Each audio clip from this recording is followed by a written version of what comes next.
Muy buenas tardes. La vida es un ciclo. El tiempo es el que determina en qué momento estamos y cómo estamos, y también el tiempo es el que nos da la oportunidad de mirar hasta dónde hemos llegado, qué hemos logrado, en qué hemos fracasado y qué nos toca por hacer.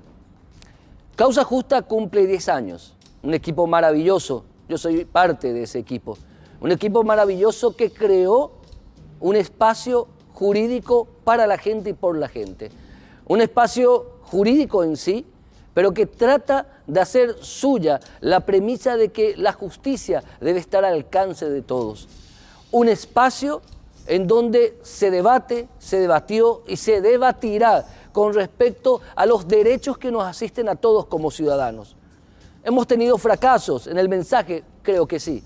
¿Hemos tenido aciertos? También humildemente creo que sí.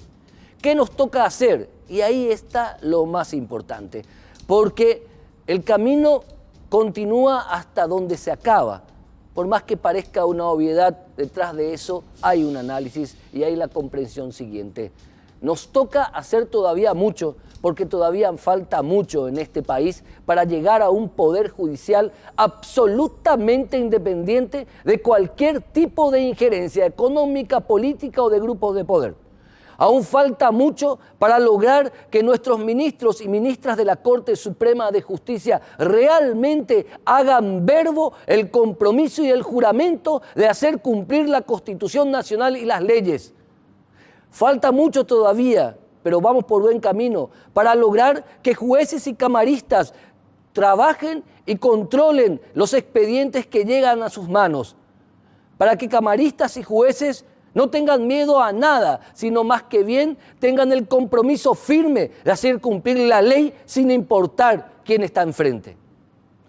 Todavía nos falta mucho, pero vamos por buen camino para tener agentes fiscales que trabajen con absoluta objetividad y sin ningún tipo de miedo a nada ni a nadie, tomando en cuenta los elementos de cargo como de descargo, trabajando objetivamente. Aún nos falta mucho, pero vamos bien para tener jueces de paz y defensores públicos que comprendan el valor social del trabajo que desempeñan como la primera línea de acceso de la ciudadanía al servicio de justicia. Nos falta mucho, pero vamos bien para tener funcionarios judiciales que cumplan a cabalidad su cometido con toda la dignidad inherente a sus respectivos cargos. Y aún falta mucho, pero vamos bien para tener abogados comprometidos con la ley y nada más que con la ley. Abogados que no crean en que cualquier medida es necesaria para llegar a un objetivo. Abogados que trabajen con ética hacia la justicia y hacia sus clientes. Nos falta mucho, pero vamos bien para tener una ciudadanía absolutamente comprometida con la defensa de sus derechos y de sus semejantes. Aún falta mucho, pero vamos bien para tener un país absolutamente democrático, en donde lo que impere absolutamente, sin ningún tipo de duda, sea la ley, nada más que la ley y solamente la ley. Causa Justa ha llegado y ha terminado un ciclo. Miramos para atrás, el equipo que hace este programa, y decimos, ¿misión cumplida? No, hasta que se nos permita, hasta que el camino aún sea posible andar, vamos a seguir pidiendo, vamos a seguir exigiendo un Paraguay realmente grande en base a una justicia absolutamente independiente, totalmente libre de cualquier factor exógeno. Realmente, el agradecimiento de quienes hacemos Causa Justa hacia ustedes, que han acompañado estos 10 años, y espero y esperamos sinceramente que nos sigan acompañando. A la vuelta del corte, el primer tema del día.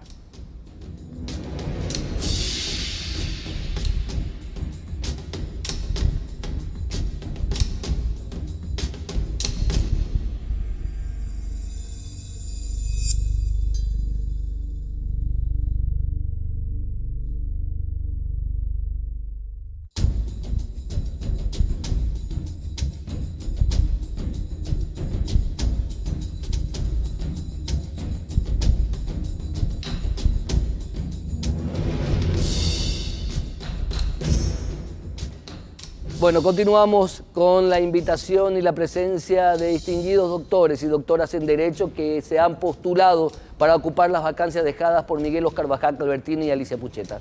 Hoy nos visitan, por un lado, la doctora Hilda Buchtaler. Muchísimas gracias, apreciada doctora, por estar con nosotros.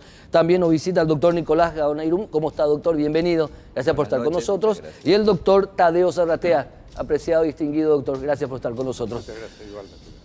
Las preguntas, y siempre explico esto, son las mismas a todos los postulantes que vienen junto a nosotros a presentar sus respectivas postulaciones.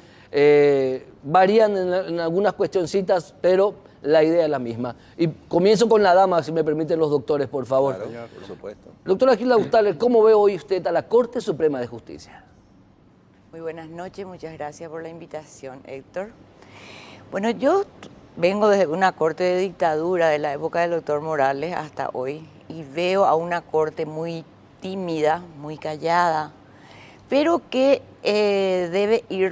tenemos que tener conciencia de que debe ir reformándose, por eso nos estamos postulando, pero con el cuidado de que vamos a estar formando parte de un colegiado que muchos de ellos, de los que están, aún van a estar. Entonces, ¿qué? Esta gente que vamos a tratar de entrar, o si somos uno de nosotros electos, tenemos que tratar de convencer a estos ministros de corte de ver qué está pasando. Hay un SOS en la justicia. La justicia no funciona, es el peor de los poderes del Estado y la Corte Suprema de Justicia tiene su culpa, ¿verdad?, como superintendencia de todos los tribunales. Perfecto. Doctor Tadeo Zarratea, la misma pregunta. Bueno, para mí la Corte actual es lamentable, de una gestión absolutamente lamentable. Es una Corte absolutamente subordinada y sometida al poder político. Creo que un partido político se apoderó de esta Corte Suprema y tiene 2/3 de votos dentro y se siente muy seguro. Pero no se da cuenta que le está perjudicando a él mismo y a la nación. La Corte Suprema que nosotros pusimos, la primera después de la Constitución 92, fue una Corte político-partidariamente equilibrada, de 4 y 4, y un novenable que le llamábamos al doctor Sapena Brugada. Y esa Corte, a mi juicio, fue la mejor Corte de la era democrática y tal vez de todos los tiempos, de todos los años de la historia del Paraguay. Actualmente la Corte está sometida y está obediente al poder político. Creo que tengo parte de culpa y de eso ya pedí disculpas al pueblo paraguayo. Como convencional constituyente equivocamos el diseño del Poder Judicial. Ubicamos en el Consejo de la Magistratura y en el Jurado de Enjuiciamiento a políticos en carrera y por esa vía se le puso la soga al cuello al Poder Judicial. Perfecto. Por esta causa hoy no tiene ninguna independencia ni puede tenerlo. Perfecto. Doctor Tadeo Zarratea, muchas gracias. Doctor Nicolás Gaonairum, la misma pregunta, por favor. Muy buenas noches. Sí, estoy gratamente sorprendido de que un criterio con el que yo comparto desde hace años haya sido expuesto de una manera tan brillante y hasta, si se quiere, elegante por el doctor Tadeo Zarratea. Pienso exactamente lo mismo. Es posiblemente la corte más degradada históricamente en el Paraguay y es la corte coadyuvada y sometida al poder político. Claro que yo le pongo un poco un antecedente histórico que data del 2003, que es el tiempo en que se pulveriza la Corte a través de la gestión política del doctor Nicanor Duarte Frutos, quien llega a la presidencia, y pulveriza la Corte anterior que venía en cierto modo siendo, a pesar del cuoteo, que yo no comparto, pero a pesar del cuoteo, venía haciendo una excelente gestión y era una excelente Corte. Y hoy día vivimos el proceso de degradación desde el año 2003 en adelante y en el sometimiento del poder judicial al poder político a través de todos los mecanismos que el poder legislativo puede emplear. Entre ellos, por ejemplo, la ley del jurado de enjuiciamiento de magistrados. Por lo tanto, no puedo discrepar con un criterio tan bien expuesto como el del doctor Tadeo Zarratea, en el sentido de decir que debemos afrontar esta triste realidad de que hoy la violencia está instalada en las calles y que gran responsabilidad no es exclusivamente del Poder Judicial, sino del Poder Político que lo somete.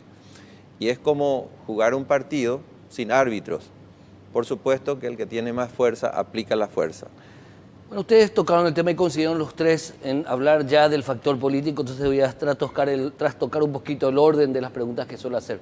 ¿La influencia política entonces se siente demasiado hoy día, doctora Gustala? Sí, la influencia política siempre, en todas las cortes se sintió. Hago mía también la palabra de los compañeros, porque realmente estamos lamentablemente en un estado social de derecho resquebrajado, teniendo en cuenta que los políticos, es decir, la clase política últimamente, se toma atribuciones propias del Poder Judicial. Estamos en un problema de interpretación de leyes, tuvimos el problema del Parlamento, de que si jura, no jura, se interpreta una resolución judicial en cualquier bar, en cualquier lugar y cualquier poder del Estado, siendo que la Corte Suprema de Justicia es la única que puede interpretar y aplicar la Constitución Nacional. Esto es un SOS, hay que tener mucho cuidado y hay que ir pensando qué énfasis llevar a la Corte en caso de ser electos para ese cargo. Porque te repito, como es un colegiado, vamos a tener compañeros, si voy, ¿verdad?, que están infectados de este mal que está notoriamente enclaustrado en la Corte Suprema de Justicia y con las ideas nuevas, ojalá, de los que están por ser ternados. Perfecto. Doctor Tadeo Zarratea, la misma pregunta. Sí, señor. Evidentemente, como decía yo, la soga al cuello, ya sabemos dónde está. Hay dos artículos que declaran la independencia, la autarquía y la autonomía del Poder Judicial, pero es letra muerta, es papel mojado en la Constitución.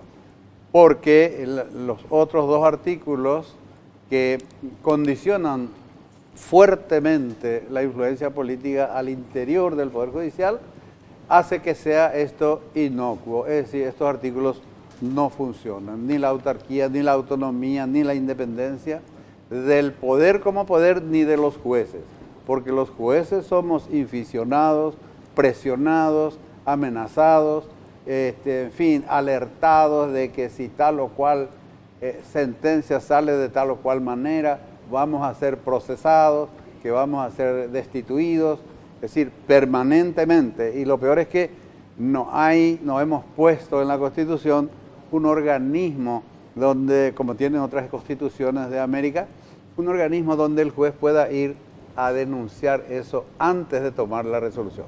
Y después puede tomar la resolución para que pueda tener un asidero o una defensa. Pero aquí no hay. Los jueces estamos solos en medio del campo, recibiendo todo tipo de amenazas de todos los órdenes, del poder político, del poder económico, de la prensa, del pueblo llano, que puede tirarnos sillas a la cabeza en una audiencia oral o pueden darnos una bofetada. En fin, estamos muy expuestos y bastante indefensos en el ejercicio de la magistratura.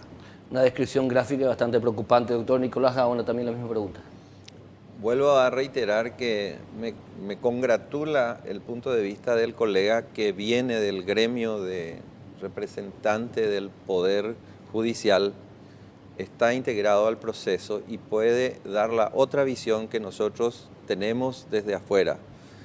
No existe discrepancia, creo yo, hoy pública respecto de la influencia del poder político y de cuán nefasta es esta influencia en el funcionamiento de este poder del Estado, con todas las consecuencias gravísimas que hoy tenemos a la vista. Nunca se había dado, creo yo, excepto en la dictadura, el fenómeno de que un representante en la magistratura de presidente de un poder del Estado desconozca un fallo judicial por simple incompatibilidad de criterios. destruyendo de este modo la solemnidad de una estructura democrática que se caracteriza porque el árbitro, en este caso el Poder Judicial, dicta una resolución con efecto de interpretar, cumplir y hacer cumplir. Y este presidente de este poder del Estado hace también el mismo proceso que el Poder Judicial y desconoce el fallo judicial con el agravante del modo en que fueron los representantes electos por la soberanía popular. Nunca pensé que se podía estar tan mal como hoy en día se está. Y esta es una alerta que la comunidad entera debe reconocer. Y además agregar el rol nocivo de la prensa sesgada que censura las opiniones que no comparte y generan una corriente de opinión que produce más violencia porque es en sentido de los intereses de los dueños de los medios. Por eso creo yo estamos en un momento muy difícil, aunque, como dijo la colega, cuando se produce una crisis hay cosas malas, pero también de las cosas malas pueden salir las soluciones. Esa es la esperanza que yo tengo. Perfecto. Ahora paso a las dos últimas preguntas para los distinguidos, la distinguida doctora y los distinguidos doctores que nos visitan el día de hoy. La primera para conocerlos un poco y para que la audiencia que sigue a Causa Justa les conozca. ¿Quién es la doctora Gilda Ustala? Es difícil definirse. Creo que varias personas o muchas personas conocen mi trayectoria. Fui mejor egresada, después seguí estudiando, estuve por el extranjero, hice mi tesis doctoral, soy una señora, tengo 2 hijos, tengo nietos, y por sobre todas las cosas, como mejor egresada ya por el año 82, juraba ante Dios y la patria cumplir la Constitución y las leyes. Acá, después de 37 años de ser abogada pasillera o litigante por opción, no tengo ninguna causa, no tengo ninguna amonestación. Es decir, mi hoja de vida, mi aprendimiento con el correr del tiempo, pasilleando, litigando, peleando tanto con funcionarios como magistrados, inclusive ministros de corte, eso esa es mi vida jurídica. Yo creo que eso se pone a exposición de la gente, a exposición de los que juzgan. Es mi hoja de vida la que conocen todo el mundo. Perfecto. Creo que mi honradez a toda prueba es lo único que nunca jamás fue criticado. Y eso Perfecto. es lo que ofrezco. Doctor Taseo Zarratea, ¿cómo se describiría brevemente, de qué pasar la última pregunta también, que es, digamos, una... No es nada agradable de referirme para mí, Sí. referirme a mí mismo. Solamente puedo decir que, bueno, soy un hijo de pueblo que he ejercido la profesión de abogado durante 23 años y después pasé a prestar servicio al sector público y presté servicio a los 3 poderes constituidos del Estado. Fui convencional constituyente, es decir, también presté servicio al poder constituyente. Fui senador de la Nación, fui director jurídico del Ministerio de Agricultura, asesor de la vicepresidencia. Es decir, estuve en 2 cargos importantes en el Poder Ejecutivo y ahora hace 18 años presto servicio al Poder Judicial. Entonces, en general, se circunscribe a un servicio al sector público, mientras en mi juventud he hecho una suerte de opción preferencial por los más necesitados, causa que yo sostengo hasta la fecha y mi denuedo y mi esfuerzo siempre se inclina hacia allí. Perfecto. Doctor Nicolás Gaona, por favor.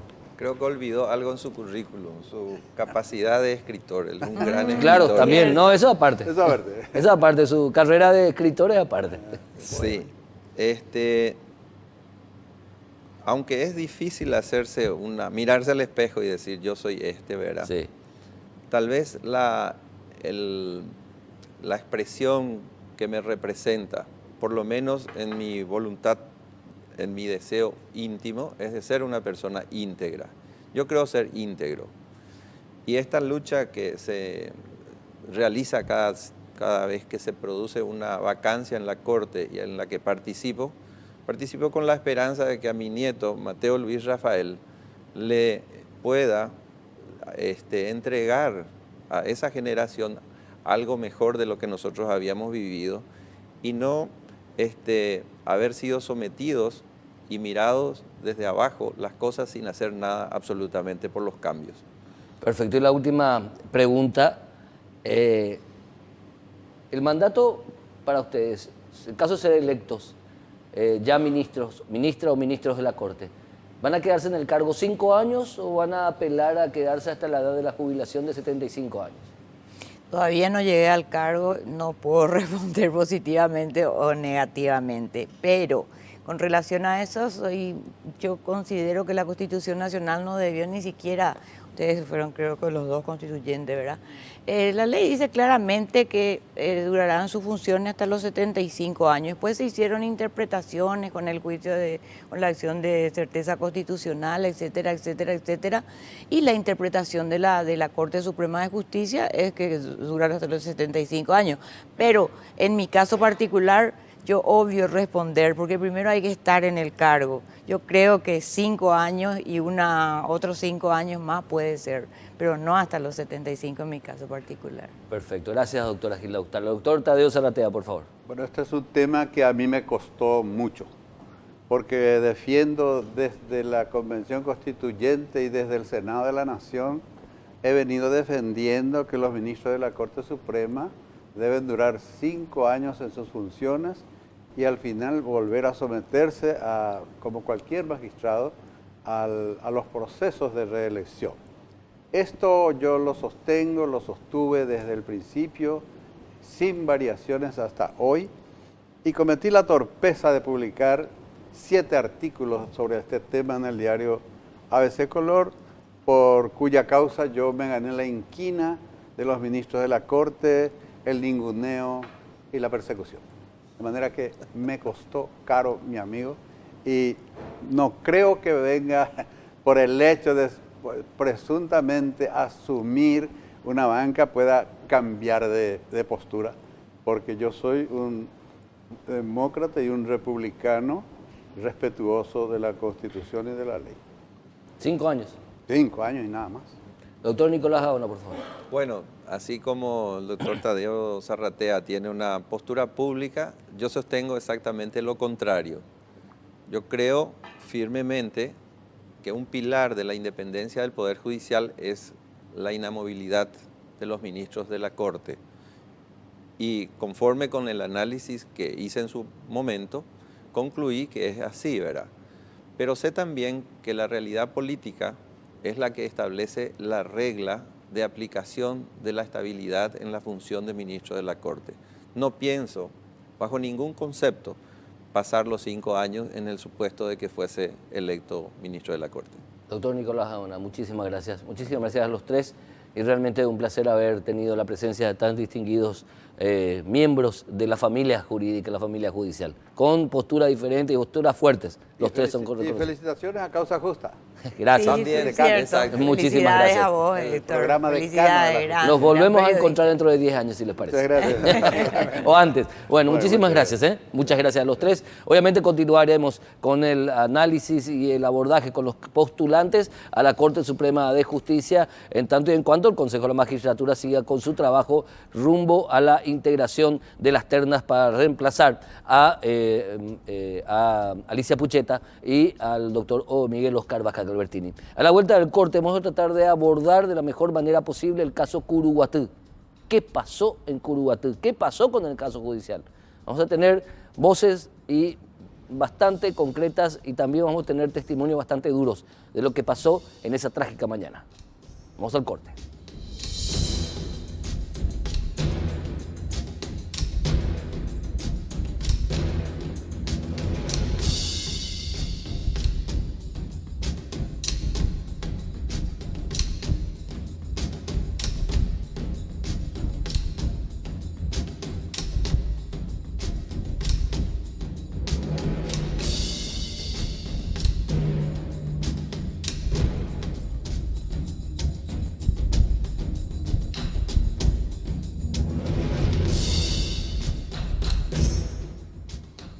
Bueno, a ver, un caso grande, largo, contundente, tal vez el caso más importante en la historia jurídico-política de nuestro país.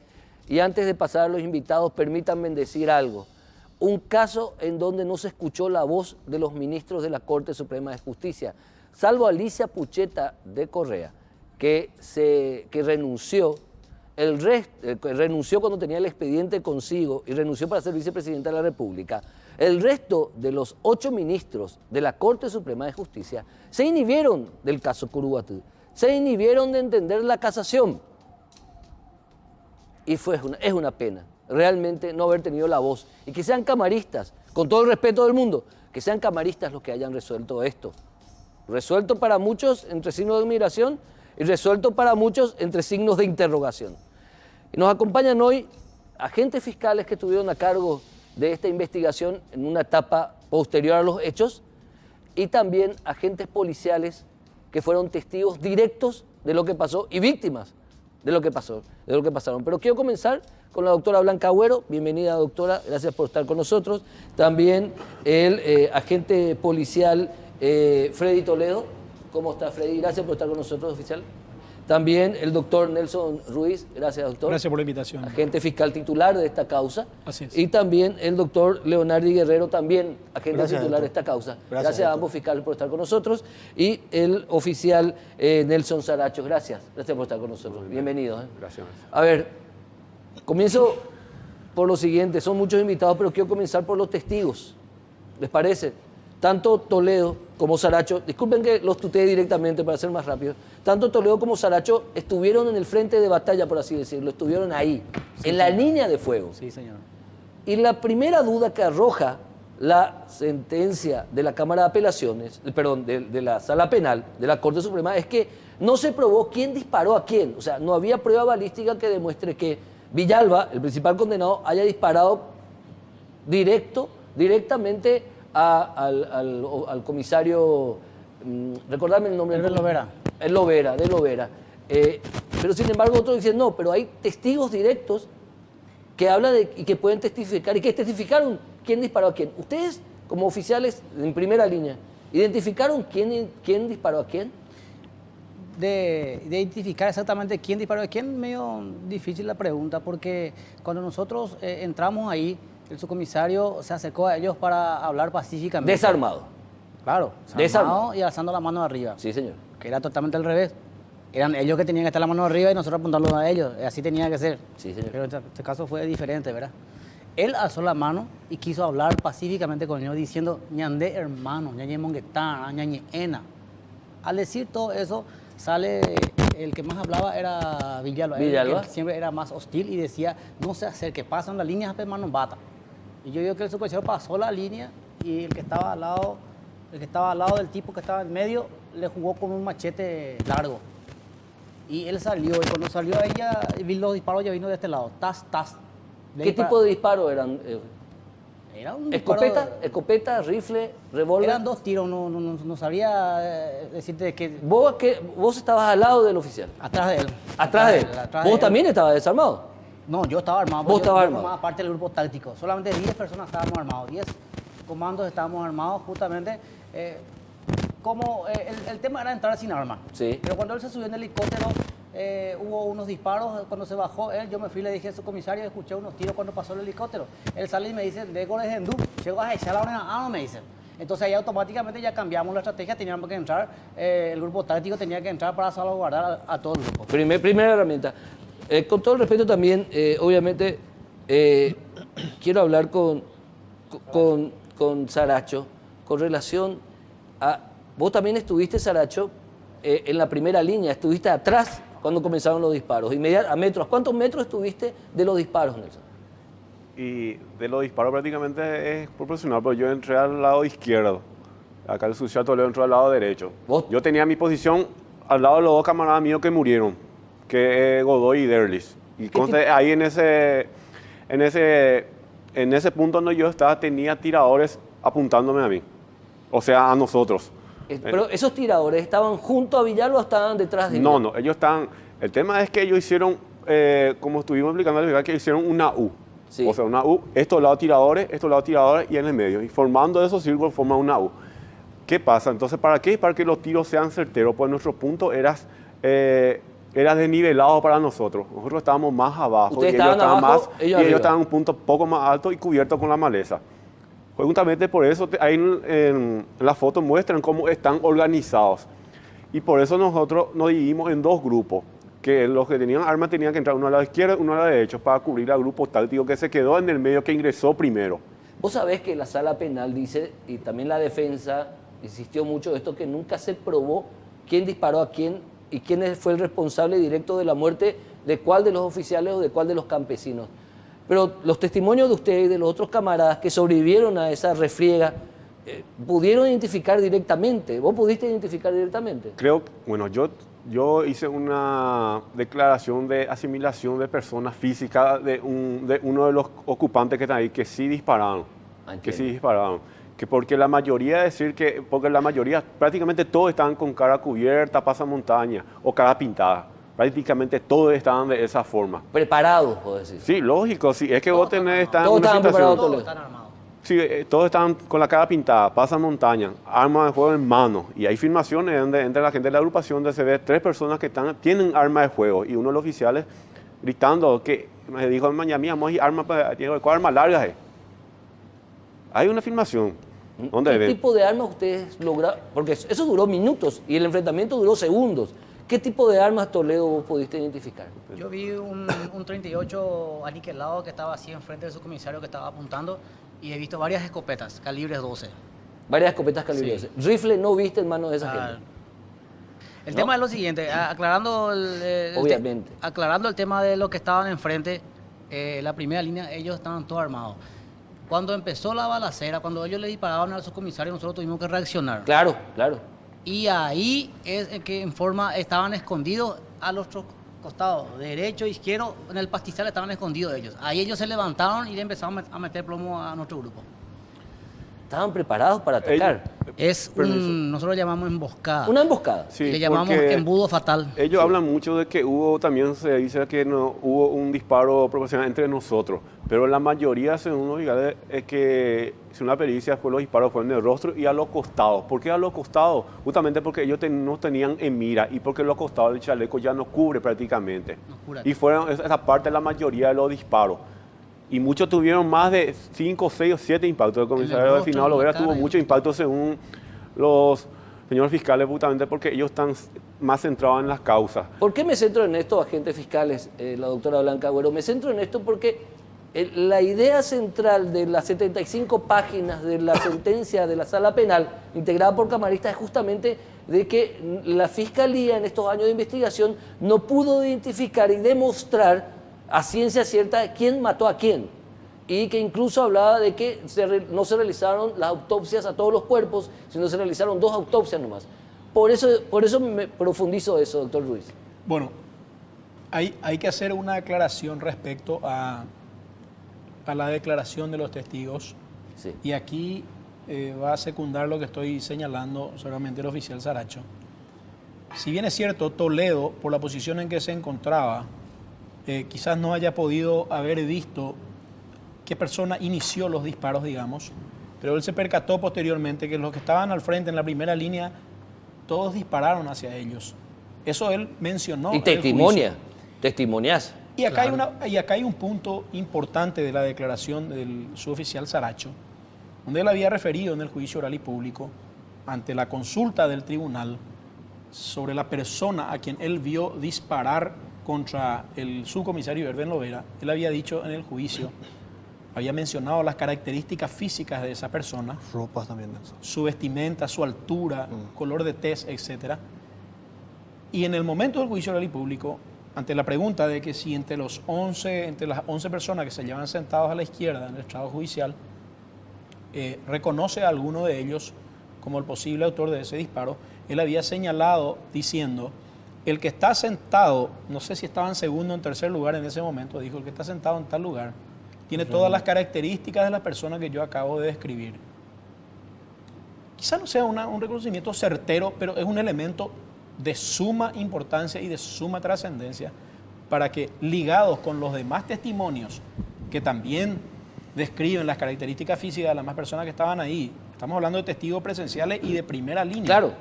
Entonces, estos testimonios, si resultan coincidentes, hay una suma de indicios bastante concordantes, digamos, coincidentes, y esa cantidad de testimonios debió haber sido considerado como un elemento que genera una convicción finalmente. A esta conclusión arribó justamente el Tribunal de Sentencia. ¿No era necesario, doctor Leonardi Guerrero, por ese cúmulo de testimonios, en qué nivel entonces queda la importancia de las pruebas balísticas y de la extracción de las balas, de los proyectiles del plomo de los cuerpos de las víctimas? ¿Qué nivel queda? Porque justamente eso habla, habla a grandes rasgos la sentencia, habla de que justamente se dieron testimonios contradictorios de los testigos principales y de que justamente no se extrajeron las balas que tenían que extraer para periciar con el armamento requisado de los autores del hecho. ¿Cómo reacciona o responde la Fiscalía a ese análisis de la sala penal, doctor? Gracias, Héctor. Tenemos que tener en cuenta que el sistema penal establece la libertad probatoria. ¿Qué significa eso? En el sistema acusatorio, todos los medios de pruebas que hagan directa o indirectamente a la comisión de un hecho punible o su participante serán válidas, siempre que ya no sea redundante o impertinente. A lo que voy es, sí, así como entendemos en la sentencia, dice que no se pudo determinar qué arma mató a quién. Sí, señor. Están las pruebas directas y las pruebas indirectas.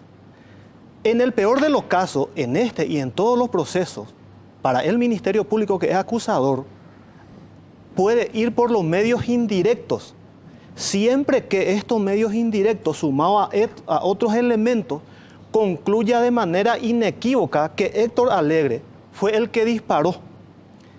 Y paso a explicar lo que es puntual a tu pregunta y de este caso en cuanto a las pruebas balísticas. El Ministerio Público, desde el comienzo de la investigación, sostuvo en la teoría de su acusación que en el lugar existían 60 a 70 campesinos con armas largas. Es un indicio que apunta a determinar si es rifle o escopeta.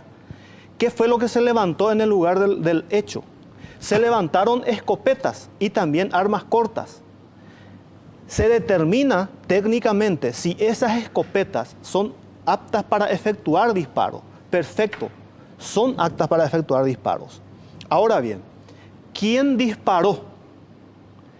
Si bien la acusación del Ministerio Público fue por tentativa de homicidio, nosotros concluimos como homicidio acabado, o sea que consumado. ¿Por qué? Porque el Ministerio Público nunca dijo que esta escopeta A fue la escopeta que utilizó Rubén Villalba para disparar a Erdem.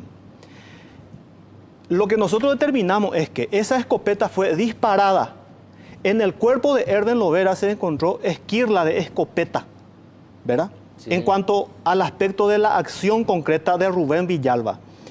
A eso se une otro elemento o información en el sentido de la descripción física y de ropa que hablan los testigos de manera contestes, diciendo que Rubén Villalba tenía remera roja. En la foto y en los videos aparecía el día del hecho él con remera roja. Sumo a esto que antes de esa incursión del día del hecho, la Policía Nacional, a manera de identificar a los ya ocupantes de ese predio, trataron de llegar al grupo en 5 ocasiones anteriores en donde estaba en algunas de esas incursiones el comisario Annoni.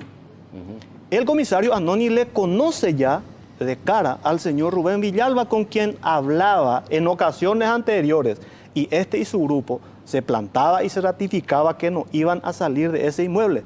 Y si lo van a salir, van a salir muertos 2-1 por lo menos.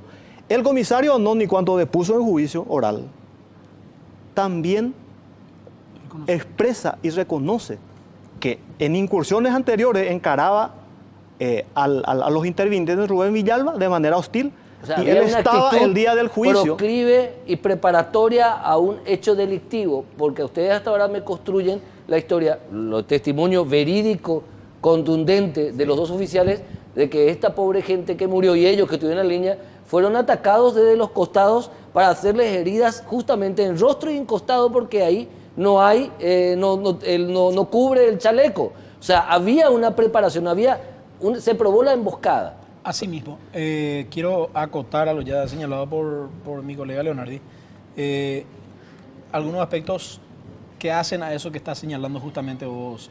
La preparación en forma de emboscada y esa formación en U, que acaban de describir los propios testigos que estuvieron en el lugar del hecho, esa es una señal inequívoca de que lo estaban esperando como en un embudo, como acaba de señalar. Es lo mismo para tratar de detener la marcha de los policías. Metros antes ya del lugar del suceso, se colocaron clavos Miguelito y además unos cercos que iban a servir para detener de algún modo la marcha de ellos y tenerlos ahí en la mira de los campesinos que se encontraban armados. Eso tuvieron que cortar. El suboficial Saracho es explosivista, personal policial explosivista, tuvo que corroborar, verificar primero eso y cortar los alambres para que ellos puedan seguir avanzando. Y además de eso hay una cuestión también elemental. Del lugar también se incautaron bocañuja, que le llaman en la jerga popular cazabobos, explosivos, sistemas explosivos, que también fueron recogidos y que fueron llevados al juicio oral y público como evidencia. Todas estas circunstancias, sumadas a las que ya se acaban de señalar, nos llevan indefectible e inequívocamente a la circunstancia de que efectivamente los policías fueron emboscados. Toledo y Saracho, que son expertos oficiales de larga data, de una carrera, voy después, pero quiero que me contesten. Ustedes saben, en la jerga policial y de enfrentamiento, que se habla de un punto de no retorno. El punto de no retorno cuando el enfrentamiento sí o sí se da. ¿Ustedes creen y están seguros hasta a 6 años de estos hechos de que ese punto de no retorno fue preparado adrede por los campesinos, Toledo? ¿Fue preparado adrede? Por los supuestos campesinos. Claro. Sí, claro que sí. El terreno estaba preparado premeditadamente para que ellos nos ataquen. El objetivo era atacarlos y matarlos. Y digo yo, claro, porque fueron ellos los que dispararon primero. Ellos dispararon los primeros tiros fueron por el cuerpo del subcomisario Lovera. Directo, a matar. A matar, le mataron, no es a matar, le mataron. Claro. Y tuvimos que reaccionar, porque si no reaccionábamos íbamos a morir todos.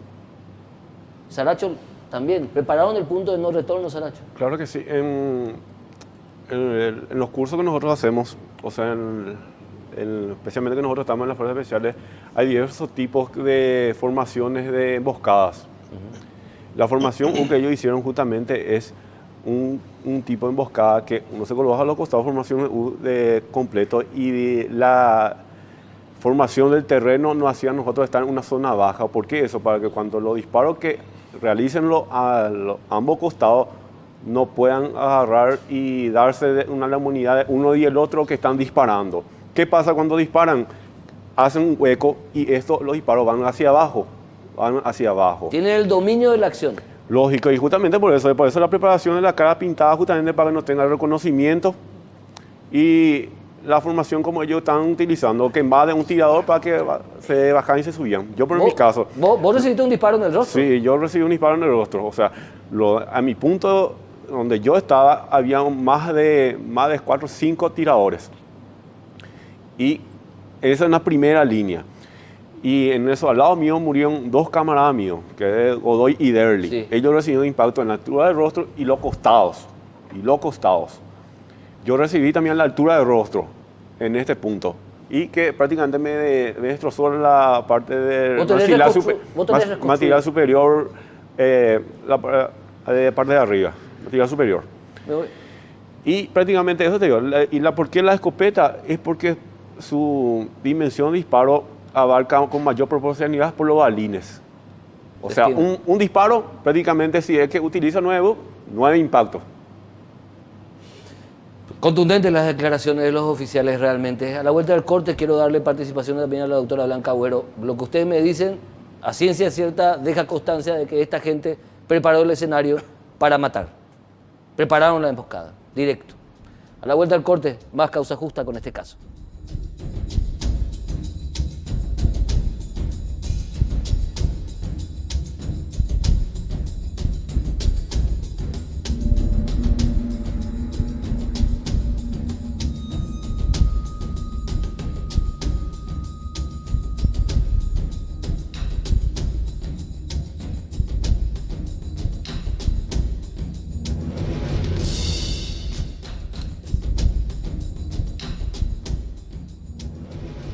doctora Blanca Agüero, usted vino en representación de la Asociación de Fiscales. Ustedes emitieron un duro comunicado, más que nada ustedes expresaron una sorpresa y hasta un temor de lo que puede venir en cascada tras esta sentencia de la Sala Penal.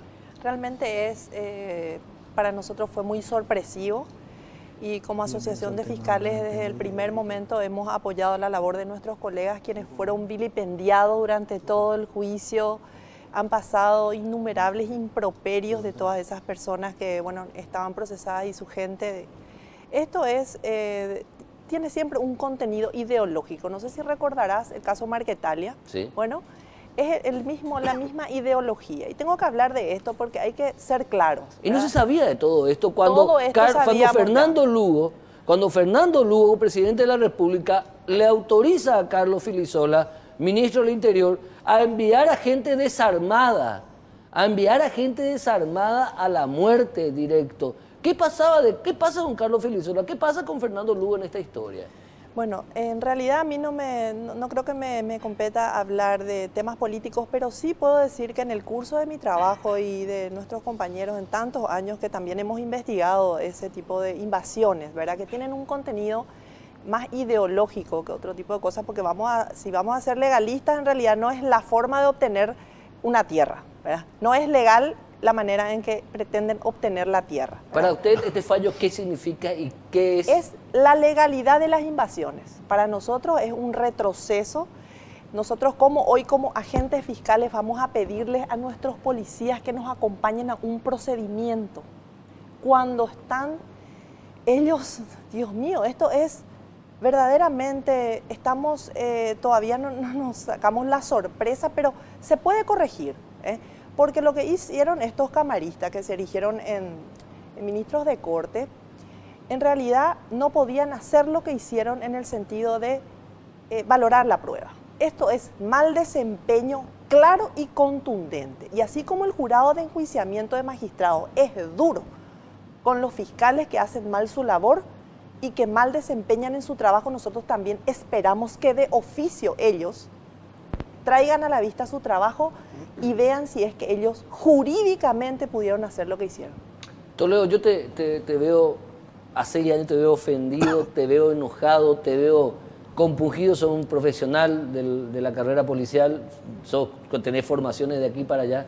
Te veo hasta dolido con todo esto. Sinceramente, amigo, nos sentimos dolidos por ese fallo porque queda en la impunidad la muerte de nuestros camaradas. Sinceramente, yo no sé en qué se basaban ellos jurídicamente.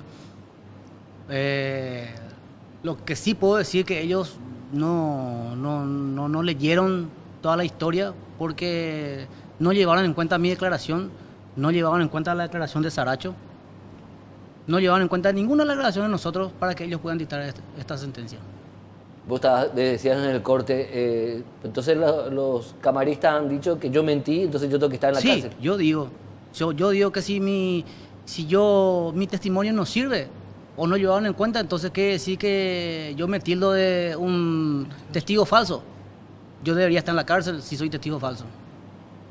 Saracho, vos continuaste a pesar de ser herido gravemente, continuaste en la carrera policial y recordás a tus camaradas caídos. Vos insistías en esto como especialista. Todo ha estado preparado para que mueran ustedes ahí. La escena está todo preparado. Sí, yo estoy todavía en actividad, sigo trabajando en mi unidad y como solemos hablar entre nosotros, prácticamente nos sorprendió esta situación porque tenemos estos tipos de trabajo que nosotros justamente realizamos con los agentes fiscales y que nuestra labor es eso. Pero después esto, ¿en qué se va para qué vamos a estar yéndonos nosotros? En síntesis que supuestamente nosotros somos el brazo ejecutor de la justicia, que nosotros estamos para hacer cumplir y después realizar el procedimiento. Entonces, ¿de qué vale que nosotros vayamos e intentemos hacer que posterior nuestras palabras no sirvan de nada y que nuestra forma de actuar no se pueda actuar? Prácticamente lo que nos quiere decir es que, bueno, actuar, a vos se te va a acusar. No podés actuar así. Porque como dicen, en el campo de batalla hay muchas cosas que no se puede agarrar y traer en el escrito porque es diferente, el procedimiento muchas veces es dificultoso y la forma de actuar muchas veces no está todo escrito en el libro. Entonces uno se tiene que adaptar. Pero justamente después de todo eso, ya prácticamente el personal policial ya va a expresar 2, 3, 4 veces para poder protegerle a su ciudadanía. ¿Cómo va a protegerle? Gracias, Saracho. Gracias, Toledo, por el testimonio. Con los fiscales Nelson Ruiz y Leonardi Guerrero quiero hablar de 2 puntos. El primero, Leonardi, quiero hablar de lo siguiente, el tema de la valoración de las pruebas.